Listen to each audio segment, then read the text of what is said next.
demander de vous présenter brièvement, Hervé Lyon.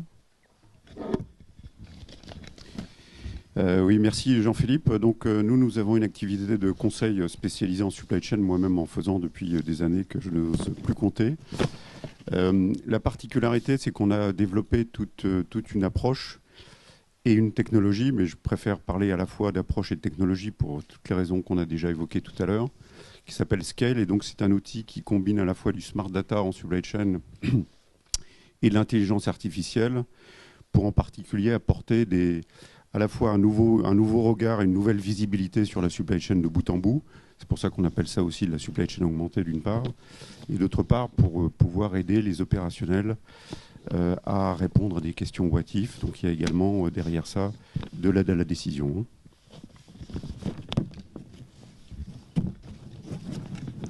Donc bonjour, je me présente Richard Attry, donc je suis responsable logistique physique au sein de l'établissement de Saint-Nazaire pour Airbus. Et donc je représente la fonction qui fait le lien entre la supply chain d'Airbus, à savoir l'approvisionnement, et le consommateur final, à savoir toutes les opérations de réception, de magasinage, de stockage, de distribution et bien évidemment d'expédition. Et donc dans le cadre de l'analyse des risques... Il doit y en avoir quelques-uns. Oui, tout à fait. Oui, bonjour, donc Edouard Rousseau, je travaille chez DAER à la recherche et technologie, donc à la direction de l'innovation sur les sujets logistiques et supply chain. Et pour ceux qui ne connaissent pas DAER, donc DAER c'est un aérotechnicien, fabricant d'avions, fabricant d'aérostructures, ici très implanté en région Loire-Atlantique, et aussi un prestataire de services supply chain en particulier. Donc au cœur de la convergence industrie et services depuis maintenant une vingtaine d'années.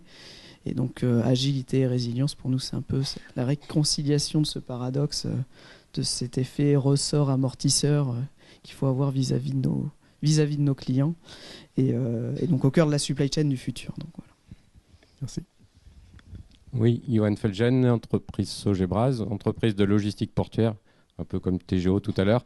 TGO est spécialisé dans les conteneurs. Nous sommes plus axés sur les produits industriels et produits sidérurgiques. C'est une entreprise de 40 personnes établie sur les sites de Nantes et de Saint-Nazaire, société familiale, qui exerce tous les métiers de la logistique portuaire, manutention portuaire, agence maritime, transit, déclaration en douane et logistique d'entrepôt. Nous travaillons donc, moi je suis responsable de l'agence de Saint-Nazaire, je travaille essentiellement avec les industriels de Saint-Nazaire, STX, Man Diesel, General Electric. Et bon, j'ai entendu tout à l'heure naviguer dans les torrents, j'ai cru comprendre. C'est vrai que dans le portuaire, on est un petit peu habitué. Benoît Klein parlait tout à l'heure du milieu, du contexte, où il y a beaucoup d'interfaces et un milieu social un peu particulier. Donc, c'est vrai qu'on a un petit peu l'habitude des adaptations. Et bien justement, on va y venir. Hervé Lyon, pour commencer. Le risque en supply chain est souvent lié à la complexité en fait, de la supply chain. Est-ce qu'on n'a pas tendance justement à trop complexifier? Est-ce qu'on n'aurait pas intérêt à revenir vers une supply chain plus simple? Alors, je vais reprendre quelques éléments. D'abord, quand on parle de risque, de quoi parle-t-on en effet? Je crois que vous l'avez bien dit, il y a deux catégories de risques. Il y a, je dirais, les risques catastrophiques, peu fréquents, heureusement. Et puis, il y a les micro-chocs, les micro-risques qui sont ceux qui aussi pénalisent très fortement la performance de la supply chain. Et dans les deux cas de figure, ça n'appelle pas nécessairement les mêmes réponses et les mêmes approches à l'évidence. Alors, ce qui est vrai pour répondre à ta question, Jean-Philippe, c'est que là, je vais me placer plutôt sur les micro-risques et les problématiques induites, c'est que les supply chains sont devenus, au fil des années, personne ne le conteste, de plus en plus complexes sur le maillage des acteurs, que ce soit du côté fournisseur, donneur d'ordre et grand donneur d'ordre et distributeur. Et donc ça, c'est un facteur évident de risque et de maîtrise de la performance. Ça, c'est une chose. Mais la deuxième chose qu'on peut observer, et là je vais rebondir sur ce qui a été dit tout à l'heure sur les ERP, c'est que les systèmes d'information eux-mêmes sont devenus d'une complexité inouïe. Je ne sais pas si c'est 17% ou 9% d'échecs, mais dans le domaine de la supply chain, par exemple, il y a pourtant un processus clé qui est le processus de SNOP que beaucoup, je pense, connaissent ici et qui est extrêmement décevant. Ça fait des années qu'on y travaille dessus, avec des résultats très peu probants. Donc il y a effectivement la problématique, c'est que ce risque, c'est aussi la complexité des systèmes d'information qui est pas liée d'ailleurs au foisonnement technologique de ces dernières années uniquement, hein. Et donc aujourd'hui, en tout cas, il y a me semble-t-il, deux enjeux. En effet, il y a un premier enjeu qui est l'enjeu de la simplification. Et je crois que l'enjeu des technologies dont on a parlé, c'est comment utiliser ces technologies pour simplifier les usages et non pas les complexifier. Et c'est pas facile à faire. Et la deuxième chose qui me paraît très importante, c'est aussi la mesure. C'est-à-dire, c'est difficile d'agir si préalablement on ne mesure pas. C'est pour ça que nous sommes très attachés, nous, lorsqu'on intervient déjà, à mesurer les risques et à mesurer l'agilité d'une manière la plus objective possible. Et là, les technologies évidemment de smart data que l'on possède permettent de faire des mesures dont on n'avait pas accès auparavant. Mesurer par exemple la variabilité Alors, mais en particulier, c'est ça qui est intéressant, c'est que les mesures que l'on fait se mesurent finalement des phénomènes qui en supply chain sont connus depuis la nuit des temps, qu'on connaît en supply chain historiquement sous l'effet bullwhip ou coup de fouet, et qui est ni plus ni moins que la mesure de l'amplification d'une variabilité, d'un signal finalement de demande qu'il remonte à travers des entrepôts, des fournisseurs et des sites de production. Et donc une des questions, c'est comment ce signal s'amplifie, quelle est la variabilité, et est-ce que c'est de la variabilité qui est de la bonne variabilité parce que finalement c'est aussi la volatilité du marché, ou est-ce que c'est une variabilité qui est induite justement par des problèmes de pratiques de gestion en supply chain, par des problématiques de systèmes d'information et autres. Et ça donne déjà des leviers qui sont des leviers très opérationnels, qui sont des leviers très concrets et qui historiquement échappent souvent à tous les indicateurs de pilotage de performance qui existent en supply chain et qui sont historiquement beaucoup trop silotés. Alors, une fois qu'on a établi le diagnostic, les recettes, c'est quoi? C'est des stocks multi-échelons? Alors, là aussi, c'est important, justement, pour rebondir sur un certain nombre de points qui ont été partagés tout à l'heure, de préciser peut-être deux choses. La première, c'est que quand nous, on met ça en place, on s'aperçoit qu'on revient sur des basiques. C'est-à-dire, on parlait tout à l'heure de simplifier et de réduire la complexité. Un des aspects à travers cette analyse, c'est de se rendre compte qu'il y a un écart entre la perception de ce que l'on pense, comment les processus sont gérés ou comment les systèmes d'information ont été paramétrés en supply chain et la réalité du terrain. Et là, en effet, on revient souvent déjà sur des choses assez simples, par exemple des règles de couverture de stock ou des problématiques de prévision qui n'avaient pas été suffisamment rendues visibles et sur lequel on se rend compte que la complexité de ces dernières années qu'on a induite dans les supply chains fait qu'on a oublié finalement des choses tout à fait basiques. Et c'est là où on a une appropriation des opérationnels qui est forte, parce qu'on n'est pas en train de leur rendre la vie encore plus difficile, on est au contraire en train de leur redonner des leviers dont ils ont immédiatement l'opérationnalité. Tu peux donner un exemple? Je donne un exemple, par exemple le stock, puisque dans la problématique, on l'a évoqué, un des aspects de réduction des risques et d'agilité dans la supply chain, c'est notamment la fameuse problématique des stocks de découplage. C'est-à-dire où est-ce que j'ai intérêt à mettre des stocks et comment je les dimensionne.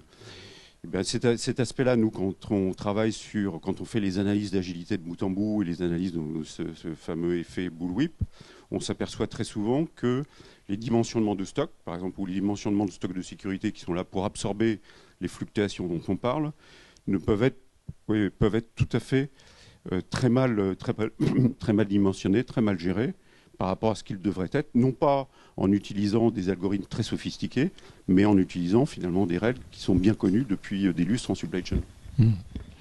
Édouard Rousseau, donc, chez Airbus, j'imagine que la notion de risque, c'est quelque chose de permanent.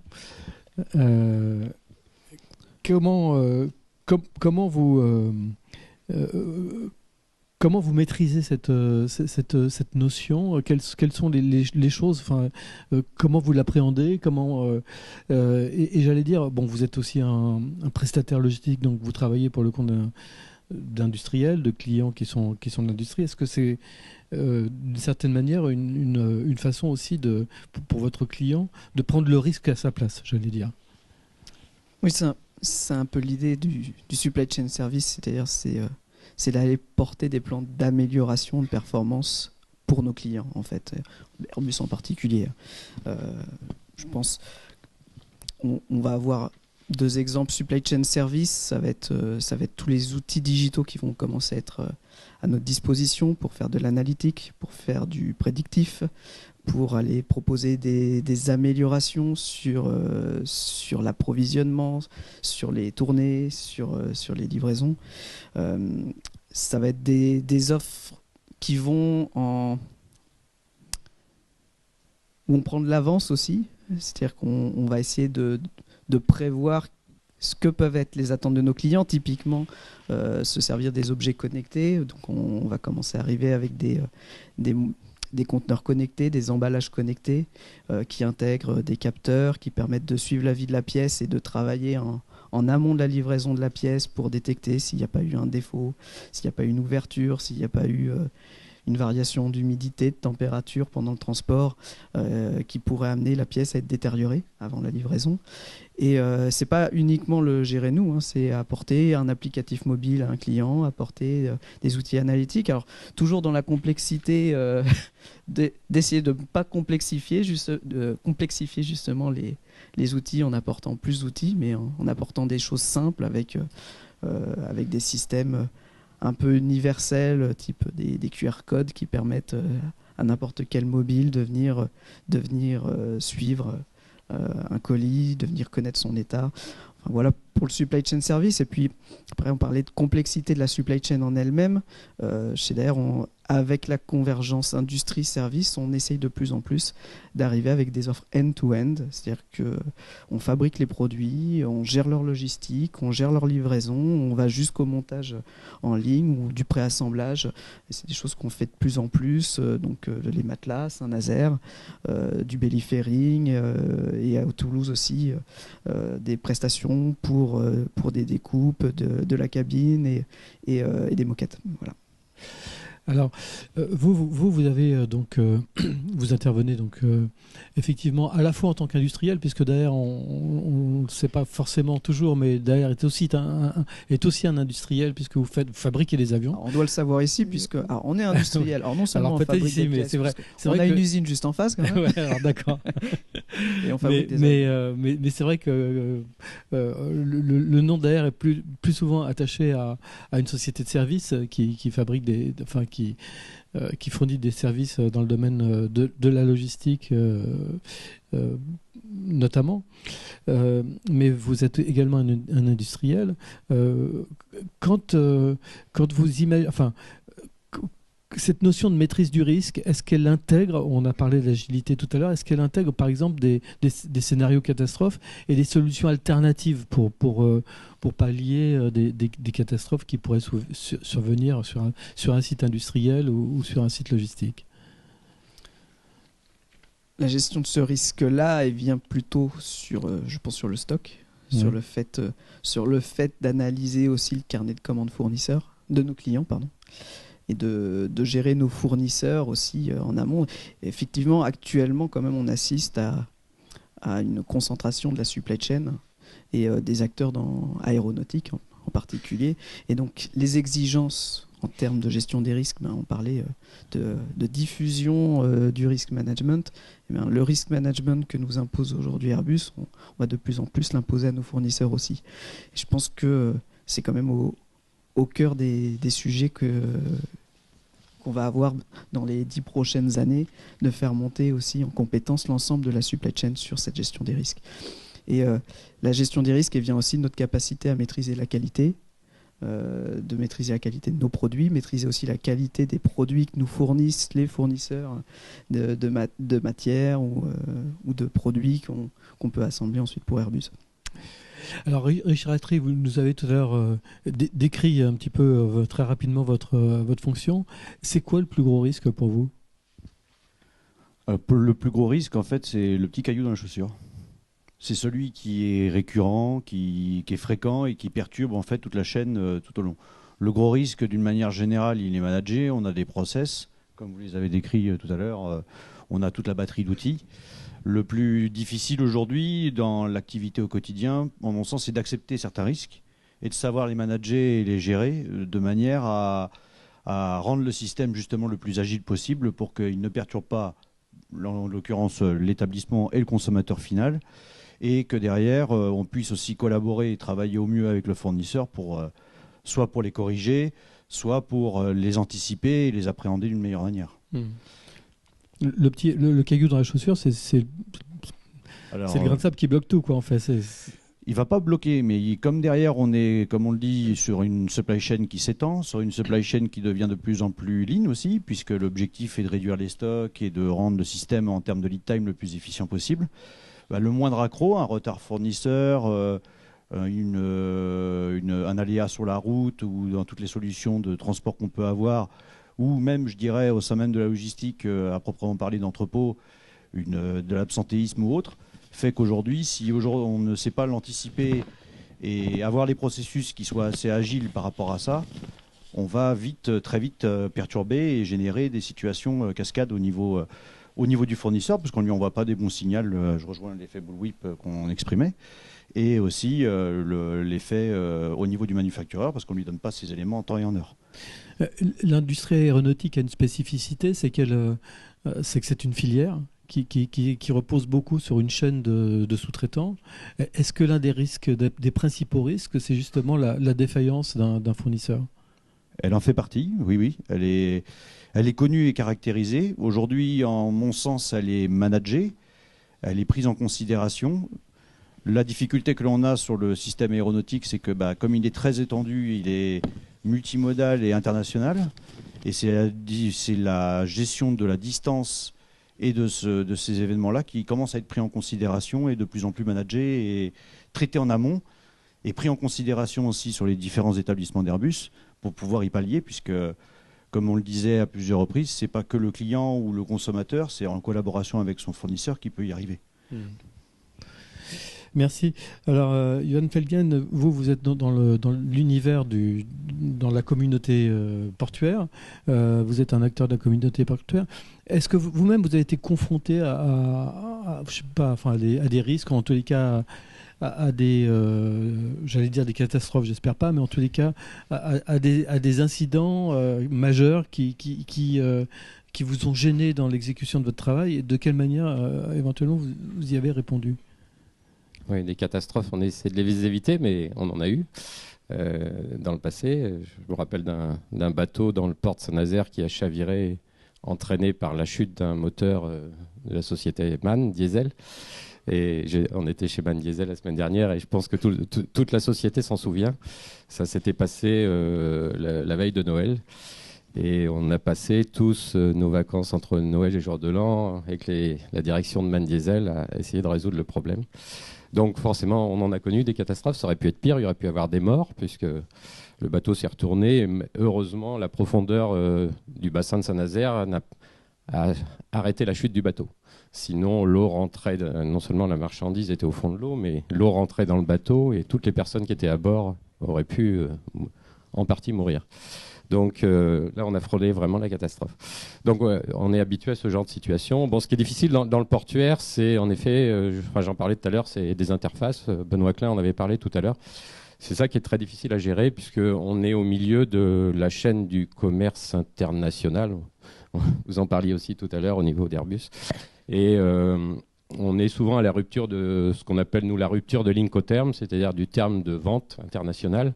Et on est confronté on est au milieu de la chaîne, souvent entre le vendeur, l'acheteur, les prestataires de services logistiques et les différents prestataires physiques de transport, qui peuvent être navires, camions, trains ou autres. Et donc, évidemment, c'est un petit peu complexe de gérer ces interfaces. Alors, il n'y a pas, malheureusement, on n'a pas trouvé d'outils. Ni de recettes miracles. De recettes miracles, enfin, pas aujourd'hui. Je sais qu'il y a des tentatives pour le faire. J'ai entendu du projet marseillais Channel 5, qui rejoint un peu ce que Benoît Klein a fait chez TGO au niveau d'EasyGate, mais sur un projet beaucoup plus global, pour essayer de gérer toutes les interfaces portuaires. Bon, c'est un projet sur le papier, c'est magnifique. Je pense que ça va être, c'est un projet passionnant, mais ça va être très difficile. Je pense que c'est un projet qu'on pourrait essayer de s'approprier ici, sur Nantes-Saint-Nazaire, à plus petite échelle. Mais peut-être que, comme on est une plus petite échelle, on y arriverait peut-être plus rapidement que Marseille. Mais en tout cas, c'est très complexe. C'est très complexe de ces interfaces qui sont en plus des interfaces locales de différents prestataires qui sont très variés.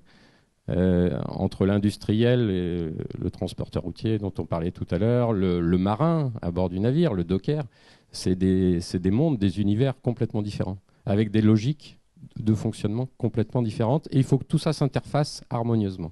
Oui. Donc ça passe par une meilleure communication entre les acteurs, ça passe par... Tout à l'heure, on a cité aussi... un mot qui revient souvent, c'est agilité. Est-ce que ça signifie qu'une meilleure communication entre les acteurs permet justement de réagir plus efficacement et plus vite ? Oui, avant l'outil, en effet, le nerf de la guerre pour nous, c'est ça. Oui. C'est la communication. Et quand on parle d'agilité, c'est aussi la formation. On a beaucoup parlé de formation, la compétence des hommes. Et dans cette compétence, il faut avoir un maximum de polyvalence et d'adaptabilité pour justement pouvoir réagir au moindre événement et pouvoir le résoudre avant qu'il arrive. Parce que quand il arrive, c'est trop tard.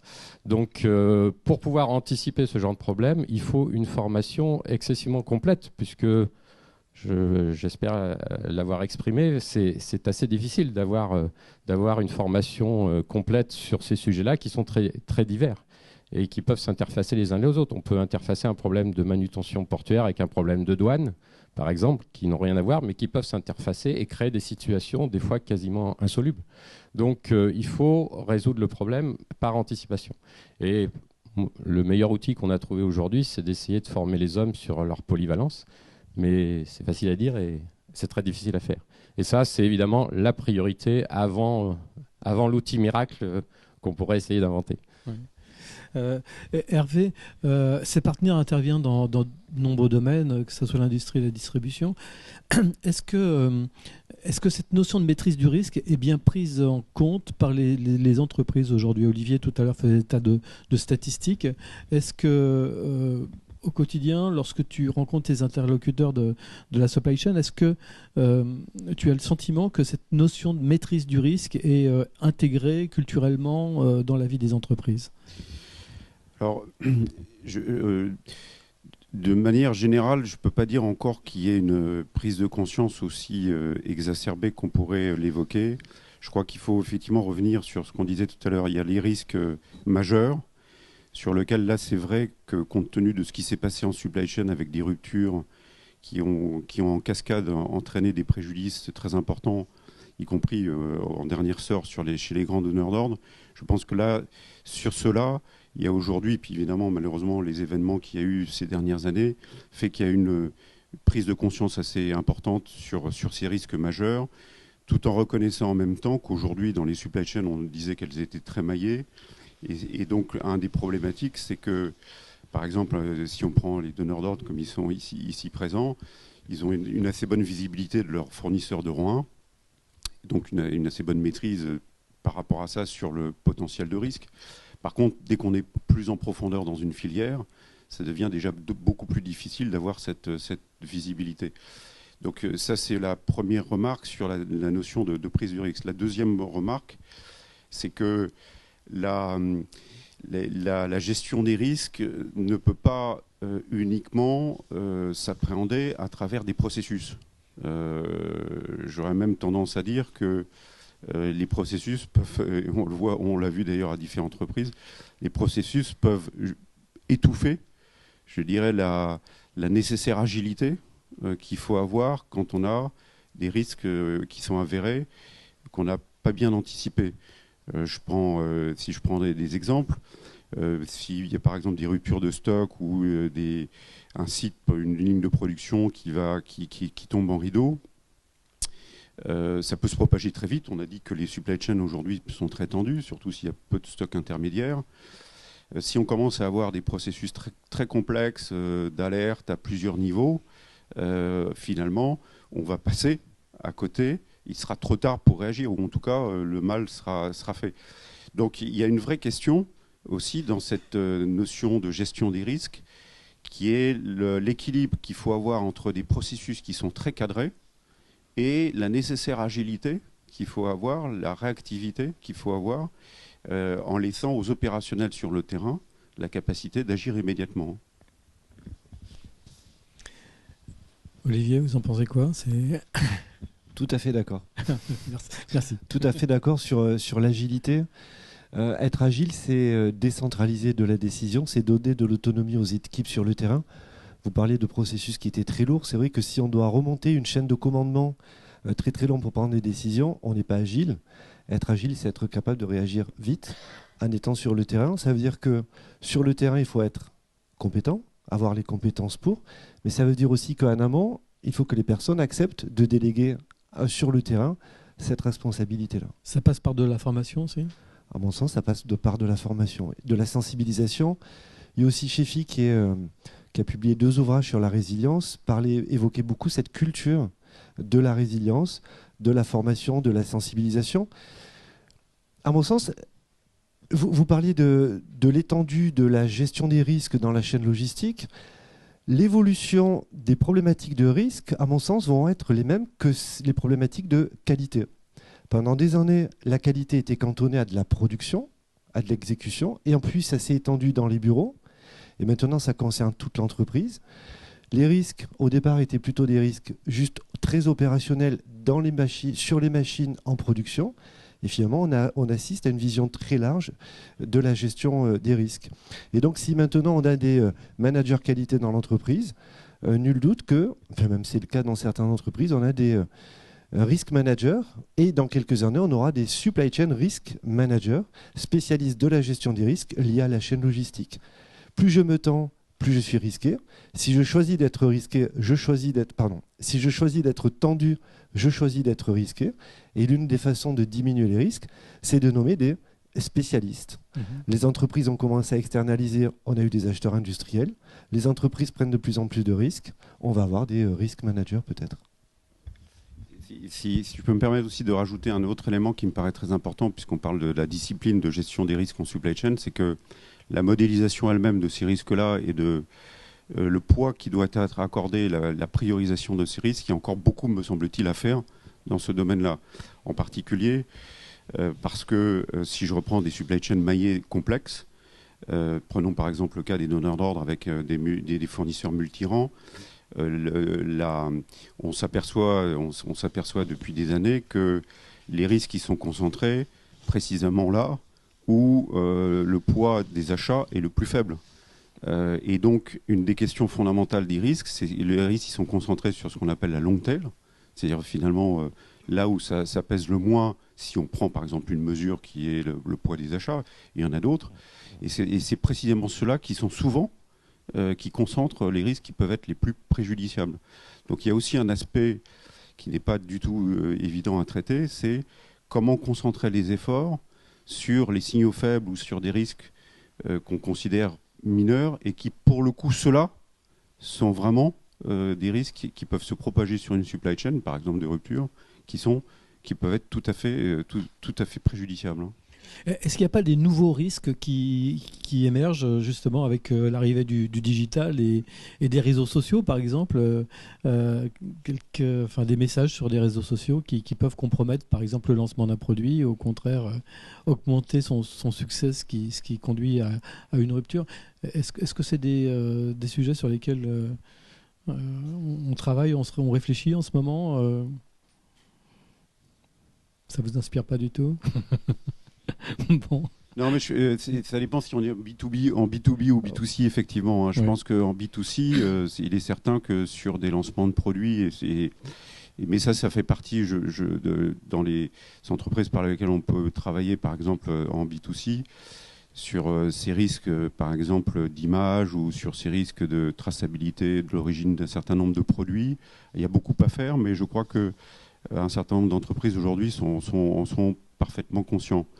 Ce qui n'empêche pas que, ne serait-ce qu'en RSE, il y a encore énormément de choses à faire. Si on revient sur des aspects purement de supply chain.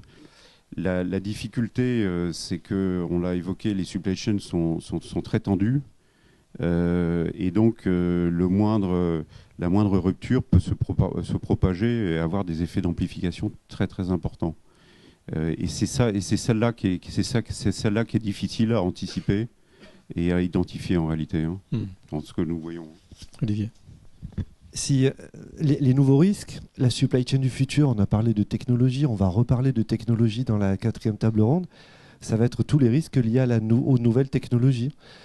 L'information qui circule, vous aviez publié dans une newsletter dernièrement sur le piratage des données massives, le piratage de tous les objets connectés, et ce sera peut-être là l'une des prochaines grandes failles dans le management des risques. On se concentre peut-être encore trop sur le risque physique, sur la gestion des flux physiques. Peut-être qu'il faut maintenant se concentrer sur la gestion des flux d'informations et sur la maîtrise des risques liés aux flux d'informations. Même si tout le monde n'a pas encore des ERP, il y a encore quand même pas mal d'entreprises comme des ERP à mon sens. Et les risques financiers ? Oui, merci. Merci, c'est exactement là-dessus que j'allais rebondir, parce que dans la supply chain, à juste titre, on est très tourné flux physique et flux d'informations, mais insuffisamment peu sur la finance. Et c'est vrai qu'on oublie que les flux financiers, que ce soit une rupture de flux physique va nécessairement aussi à un moment donné induire une rupture de cash flow, ou en tout cas des besoins de financement complémentaires qu'on n'avait pas prévus. Et c'est aussi des éléments de risque très importants. Ça me permet d'ailleurs de faire une petite ouverture. Qui peuvent fragiliser, d'ailleurs, on parlait tout à l'heure de la filière aéronautique, qui peuvent fragiliser l'ensemble d'une filière, pas simplement, oui, absolument. Pas simplement l'entreprise concernée, mais vraiment... Aujourd'hui, un des aspects qui doit être mieux traité, me semble-t-il, dans les supply chains, c'est la partie qu'on appelle, nous, supply chain finance, c'est-à-dire le fait d'assurer qu'on a un financement ad hoc des fournisseurs, et l'aéronautique en est un bon exemple, compte tenu des ramp-up.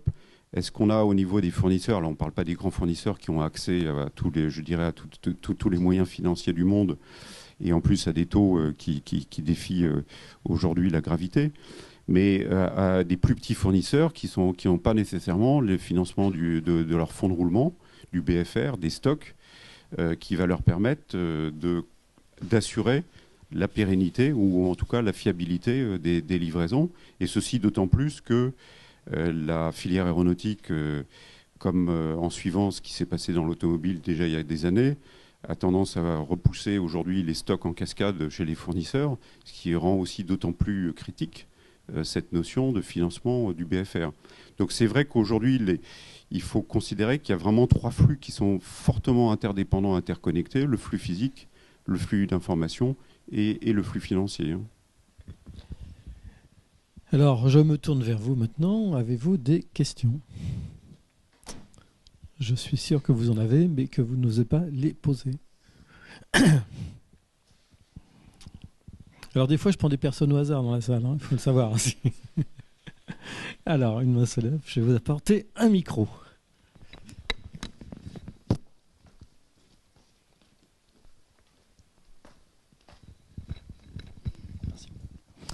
Bonjour, donc Yannick Sorel, je suis responsable achat, La Poste, pour la région Ouest. J'achète pas mal de logistique et pas mal de services.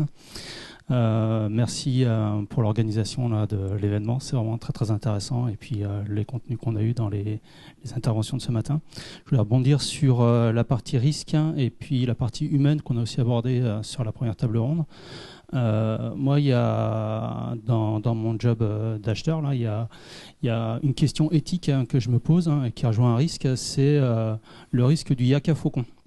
Parce que on augmente à chaque fois, c'est l'histoire de l'humain augmenté. On a plus, on a des capteurs, on a plein d'informations, donc on doit travailler mieux, vite, mieux maîtriser les risques. Et le sentiment que j'ai, que ce soit par rapport aux clients internes, mais aussi par rapport au client final, c'est qu'en fait, la supply chain, en fait, c'est quelque chose qui devient transparent, qui devient quelque chose de super assuré, super encadré. Donc quelque part là-dedans, dans l'histoire, tout ça disparaît un peu. Il faut que ça aille toujours plus vite, que ça soit toujours moins cher. Et alors qu'on crée de la valeur, dans l'entreprise. Et voilà, c'est une question un peu éthique. Je me la pose aussi par rapport à mes fournisseurs quand je discute avec eux. Alors, je ne vais pas prendre un exemple logistique, mais je peux en prendre un sur un service, par exemple le nettoyage, où la supply chain de service, eh ben, elle est truffée maintenant avec des petits robots, plein de services, plein de choses qui améliorent, on va dire, le service. Moi, je me pose une question éthique, c'est à quelle vitesse je dois aller déjà pour gérer la substitution homme-machine. Très concrètement, voilà, je mets en place des choses. Il va se passer des départs de personnes ou au contraire de l'arrivée d'autres parce qu'on fabrique des produits, etc. Vous connaissez tout ça très bien. Donc voilà, c'est deux choses-là qui se rejoignent dans ma pratique de la supply chain, mais notamment le Yaka Faucon. J'ai l'impression que plus on avance, plus on sécurise le truc et plus pour les clients, et je pense aussi au client final et que je suis moi-même en tant qu'individu, il y a cette transparence qui se met en place et au finish, la valeur qui est créée disparaît. Des fois, on se demande où. Merci. Merci pour ce témoignage. Quelqu'un souhaite réagir ? Dans les pratiques, je pense qu'il y a des solutions. Avec certains clients et de plus en plus, on parlait de plan d'amélioration tout à l'heure. On est en particulier lead logistic provider pour Airbus et Hélicoptère. Et avec eux, on a un réel partenariat d'amélioration. C'est-à-dire qu'on porte à la fois des investissements, on leur propose des améliorations. Ils partagent ces investissements-là.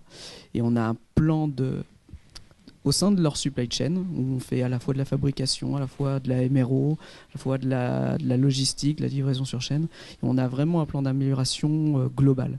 Et c'est tout un écosystème en fait, qu'on met en place, à la fois avec des startups qu'on essaye d'intégrer, de faire grandir, des petites sociétés qui nous proposent des solutions digitales.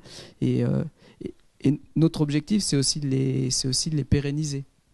Et vous parliez d'aspect éthique, je pense que vous ne pourrez pas avoir de la résilience et avoir de l'agilité au sein de votre supply chain si vous n'êtes pas éthique avec votre supply chain, puisqu'elle finira par mourir. Voilà. Je ne sais pas si quelqu'un d'autre veut.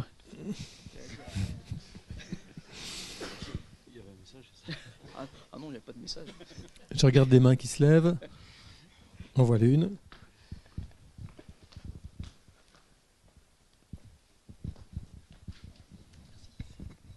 Bonjour, donc je suis Anaïs Leblanc, je suis responsable du cabinet Sitwell à Nantes, donc une consoeur d'Hervé Illion. Je voulais réagir sur la dichotomie et le lien entre ce que Olivier et Hervé vous avez dit. Olivier, vous avez dit on a besoin d'un risk manager, d'un supply chain risk manager. Et Hervé et Johan, vous avez dit, vous plutôt, il faut sensibiliser, il faut former les gens. Et en fait, je me dis, est-ce qu'il n'y a pas une dichotomie dans ce que vous dites ? Oui, je me suis peut-être trompée d'interlocuteur, je m'en excuse. Moi, je suis assez persuadée, en tout cas c'est vers ça qu'on pousse nos interlocuteurs, que la gestion des risques supply chain, elle ne passe pas par un supply chain risk manager, elle passe par une sensibilisation de l'entreprise et une formation et une reformation, une formation continue, une polyvalence, comme vous le dites, pour faire le lien entre les problématiques. Il est vrai qu'il y a des technologies qui sortent et qui font créer de nouveaux risques que personne ne maîtrise, enfin, assez peu de gens maîtrisent dans la supply chain. Donc, est-ce que est-ce que la réponse, c'est pas plutôt un supply chain risk quelque part analyste, qui soit pas un manager, mais qui soit celui qui va pousser l'organisation vers cette formation de tout le monde pour que la conscience soit partagée? Je suis tout à fait d'accord avec vous. Alors mon propos a été mal perçu ou j'ai mal formulé mon propos. Quand je parlais de supply chain risk manager, c'est comme un responsable qualité en entreprise. Où le responsable qualité dans l'entreprise va diffuser, va propager une culture qualité, va mettre à disposition des différents services, des différents opérationnels, des outils pour gérer la qualité. Et le principe du supply chain risk manager, c'est une personne qui aura la vision globale sur toute l'entreprise, sur tous les risques logistiques, et qui va sensibiliser, former, proposer des outils, des méthodes pour les opérationnels, pour le responsable d'achat, le responsable supply chain, tel ou tel opérationnel, pour maîtriser lui ses risques. Parce que c'est vrai qu'on parlait d'agilité, de faire sauter des maillons hiérarchiques pour prendre plus rapidement des décisions. Si le supply chain risk manager est à X échelon de l'opérationnel, il n'aura pas cette connaissance-là du terrain. Donc l'idée, c'est, comme dans la qualité, on va diffuser des bonnes pratiques, on va sensibiliser les gens, on va mettre à disposition des différents acteurs des outils que eux s'approprieront et déploieront sur le terrain pour leurs pratiques de tous les jours. C'était cette idée-là. Et voilà. Je ne sais pas s'il y avait tant de dichotomies que ça, mais... Non, je crois qu'on est bien d'accord. Hein. C'est effectivement pas un super manager ou une super tour de contrôle qui va prendre la main à chaque fois qu'un risque se produit ou qu'un événement est avéré. C'est en effet beaucoup plus dans la logique. C'est ce que nous disions tout à l'heure, d'analyse, d'outils, de déploiement auprès des opérationnels. Hein. Ça me paraît très très important. Mon propos, c'était aussi de dire qu'on a encore pas mal à faire aujourd'hui sur cette notion d'outils, d'analyse, de monitoring, finalement, parce que cette catégorie, ce domaine de risk management de la supply chain est historiquement quand même très peu outillé, sauf j'aurais tendance à dire, parce qu'on a évoqué tout à l'heure, mais dont on a dit qu'il avait beaucoup de limites, c'est-à-dire des analyses de plans de continuité d'activité ou de processus extrêmement formels, mais qui sont très largement insuffisants aujourd'hui pour appréhender les risques dans une supply chain étendue. Et c'est là où, en effet, les technologies de smart data et autres, demain d'IoT et autres, je pense, permettront d'avoir un monitoring plus évident, plus facile, ce qui n'empêche pas que la décision doit rester décentralisée à un moment donné. Hein. Allez, une petite dernière.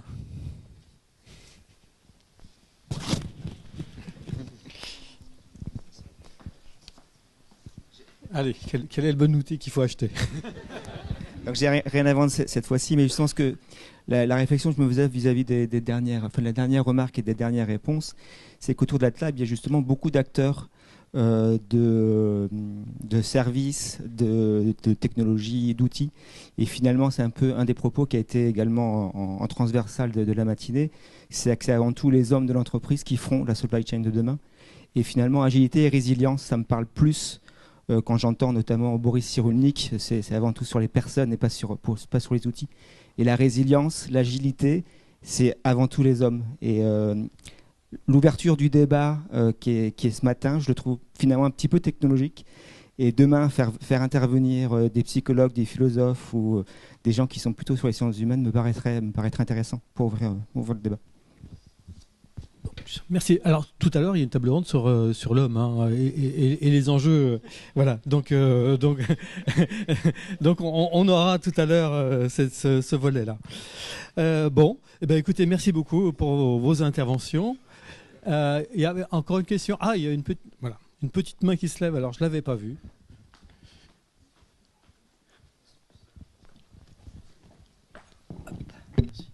C'est plus à titre informatif. Donc, je suis Jérémy Gaudret, je suis ingénieur d'affaires pour la partie service chez Daher. Donc, vous disiez tout à l'heure qu'on le voit plus comme pour la partie service. Il ne faut pas oublier qu'on est aussi qu'on a un pôle nucléaire où on fabrique des vannes, où on conçoit notamment des caissons de transport pour le nucléaire. On propose aussi des services nucléaires, notamment de transport. Donc, comme tu disais, Edouard, on est aussi un avionneur. On conçoit entièrement le TBM, qui est un avion d'affaires rapide et magnifique. On est aussi un aéroconstructeur, donc on fabrique des matelas d'isolation, des pièces comme le belly fairing, qui est le ventre mou de l'avion pour le 320 et 330. Et pour la partie service, donc pour rebondir sur l'agilité, comme tu disais Edouard, on propose de plus en plus c'est des modèles end-to-end, ou plutôt que de proposer un service, par exemple l'installation du belly fairing, on prend tout en charge, donc la construction, la livraison, la réception, l'inspection, le montage, la qualité, et ça permet une réelle agilité parce qu'on a une vision et le client a une vision sur toute la chaîne, donc un seul fournisseur, donc réduction des coûts et des risques. Et c'est vraiment un modèle qu'on prône pas que dans l'aéronautique, hein, dans d'autres secteurs aussi. Et pour la résilience, on est un industriel et on propose des services, ce qui nous permet donc la partie service qui nourrit notre partie industrielle et vice-versa pour proposer des modèles comme le modèle end-to-end qui est pour nous l'avenir. Merci pour cette précision. Merci à vous, messieurs. On peut les applaudir bien fort.